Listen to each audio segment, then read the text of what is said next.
Gyotaro et Chozo se livrent une lutte sans merci, mais un seul ressortira victorieux. Alors attachez vos ceintures et préparez-vous à vivre un combat légendaire où se mêlent Gyotaro vs Chozo. Qui triomphera de ce duel épique entre puissance brute et tactique affûtée? Plongez au cœur de l'action, ressentez chaque frappe comme si vous étiez au cœur de la bataille. Abonnez-vous, likez, partagez et ne manquez pas la simulation de combat que j'ai imaginée. 1. Parcours de Gyotaro. Il est la 6e lune supérieure de Muzan, un guerrier exceptionnel capable de défaire plusieurs piliers du bataillon des pourfendeurs de démons. Il en aurait éliminé 15 à lui tout seul. Il affrontera le pilier du son Uzui Tengen dans un combat mémorable qu'il dominera tout au long de leur bataille, grâce à sa technique de l'âme et son incroyable pouvoir sanguinaire qui peut manipuler le sang, tout en empoisonnant son adversaire. Il aura fallu l'aide de Tanjiro, Zenitsu, Inosuke et de leur grande ténacité pour qu'ils puissent venir à bout de ce monstre. Capacité. Gyotaro est une lune supérieure de Demon Slayer. Il possède grâce au sang de Muzan un boost de puissance, de vitesse et de régénération. Il est équipé de 2 faucilles extrêmement tranchantes qui peuvent empoisonner l'adversaire et le tailler. Uzui Tengen a été victime plusieurs fois du poison de Gyotaro et malgré sa robustesse et sa résistance au poison, il fut quand même affaibli. Gyotaro est aussi un combattant extrêmement agile et vif. Il a été capable de suivre plusieurs fois les mouvements du pilier du son, l'un des plus rapides de son univers. On peut ajouter à ça sa vitesse incroyable et sa grande maîtrise du pouvoir sanguinaire. Il peut lui donner la forme de lame de sang et peut former un tourbillon sanguinolent autour de ses bras. Ses techniques sanglantes n'ont eu aucun mal à blesser mortellement Tanjiro et Uzui et à dominer leur souffle. Partie 2. Parcours de Chozo. Chozo est un fœtus des 9 phases, un esprit maudit créé grâce aux expérimentations de Kenjaku. Il rejoindra le groupe du faux Geto, ce qui le lancera dans plusieurs combats acharnés. Son combat le plus mémorable sera celui contre Yuji Itadori à Shibuya, qui finira à moitié mort à la fin de leur duel. Il enchaînera ensuite avec plusieurs échanges de coups contre Kenjaku et Uraome, qu'il réussira à surprendre avec son poison. Après le drame de Shibuya, Chozo s'est résolu à protéger Yuji qui semble être son frère, ce qui le mènera à le protéger de Naoya Zenin, un exorciste de classe 1 spécial. Leur affrontement se terminera sur un match nul, même si Naoya avait l'avantage et perdra par son arrogance et par le génie stratégique de Chozo. Il recombattra de nouveau Kenjaku avec Yuki pour binôme. Chozo réussira à tenir tête à Kenjaku et à le blesser plusieurs fois par surprise. C'est un combattant qui aura affronté plusieurs adversaires plus redoutables que lui, mais qui s'en est toujours sorti grâce à son génie et la polyvalence de sa technique. Capacité. Il utilise le sort manipulation des hématies, une technique qui peut manipuler le sang et lui donner plusieurs formes. Voici les formes que l'on connaît de sa technique. Fauchage, qui peut trancher un individu avec son sang. La deuxième, Byakuren, contraction,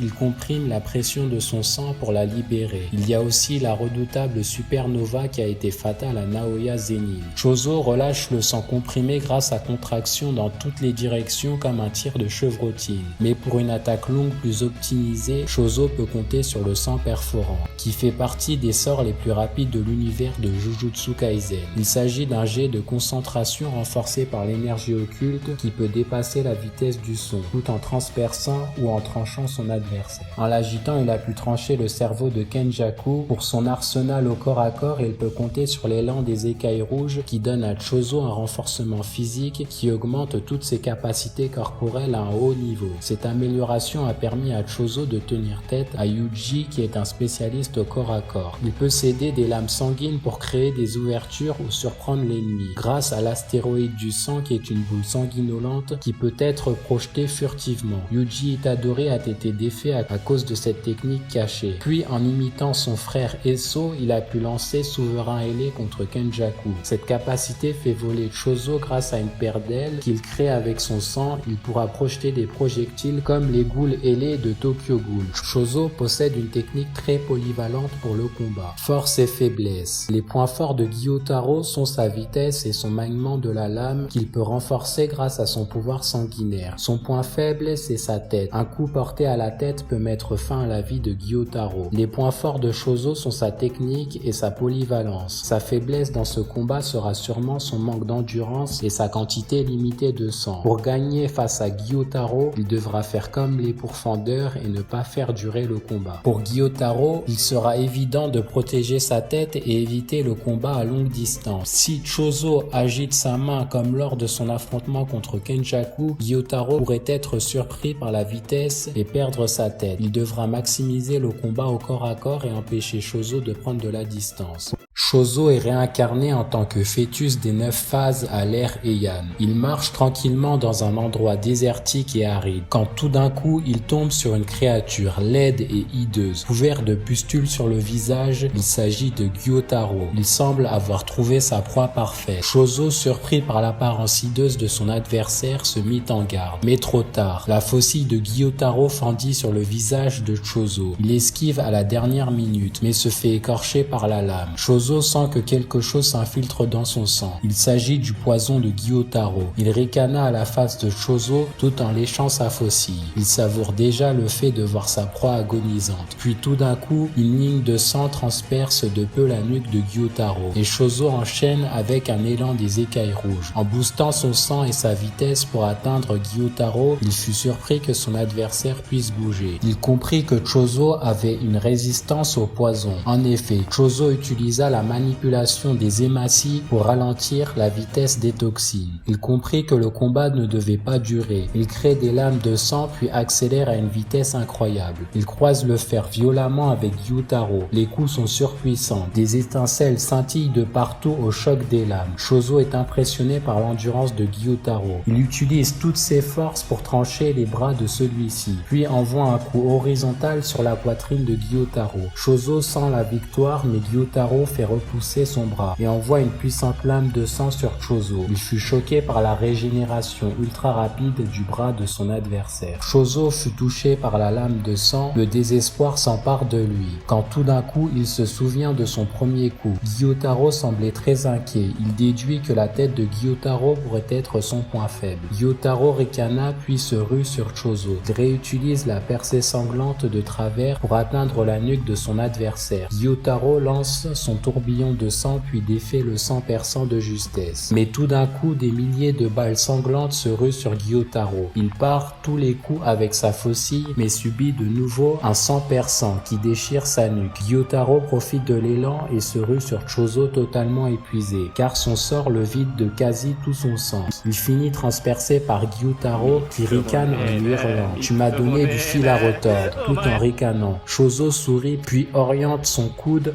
en utilisant un énorme astéroïde de sang qui déchira la tête de Gyotaro. Qui finit au sol, le duel se termina.